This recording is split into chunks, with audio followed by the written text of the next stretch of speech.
Biggest takeaway from when I met you was that during the yoga, you were doing the sound.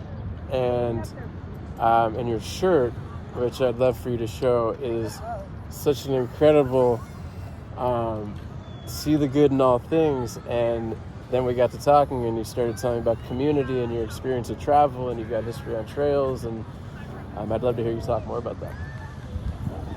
So for me, the thing that's been in the forefront of all those experiences is the community, the sense of tribe. So going back to the trails, it was this drive to experience nature, get out of the office, get out of the city, and just go be human for a while. And we had the most wonderful experience. But afterwards, coming back to the city and trying to integrate that experience, there was a lot of difficulty. And it took us a long time to figure out why.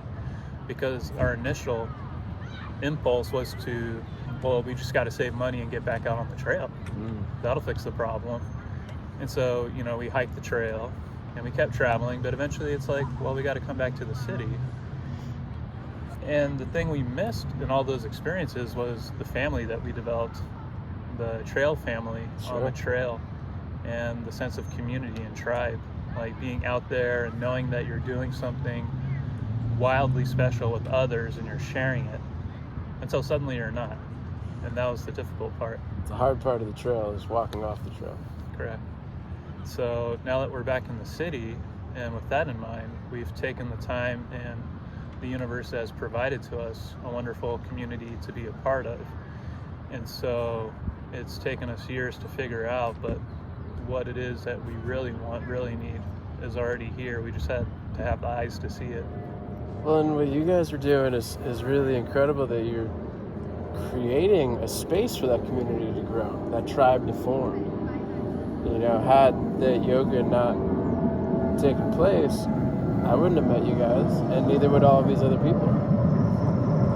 And we're allowing this experience to unfold the way that it wants to. And if we're patient and observant, you realize, the universe is talking to you. It might be through someone else's voice, it might be in just a random occurrence around you, a chain of events, a special number. Yeah. But the angels are here. They're watching after us. They want us to succeed and to see. But first we have to get out of our own heads. That's a big point. And just come together. Yeah, I've found that the more I get out of my own mind, the happier I am. So if I'm feeling down, what's the quote I heard once? Never look down on someone unless you're helping them up. And the more that you can create those spaces, you're building that opportunity. We're creating loving kindness. So this morning we went to a Zen meditation class, and we've been studying this sutra called the Metta Sutta, which is the loving kindness sutta. And in his introduction to it, he told us, you're going to have moments when you're angry. No one's perfect at this loving kindness business. Sure. But even if there's someone who you think you hate because they're evil and it just seems like they don't want the best for anyone, you still love them, because by creating that loving kindness energy, even if it's not received, you're doing it. It's coming from you. You are having a profound effect, even in the most subtle ways. And that starts with getting out of your head and into your heart. Sounds amazing. Anything else you want to say? Well, this is for you. Speaking of community, a card for my community.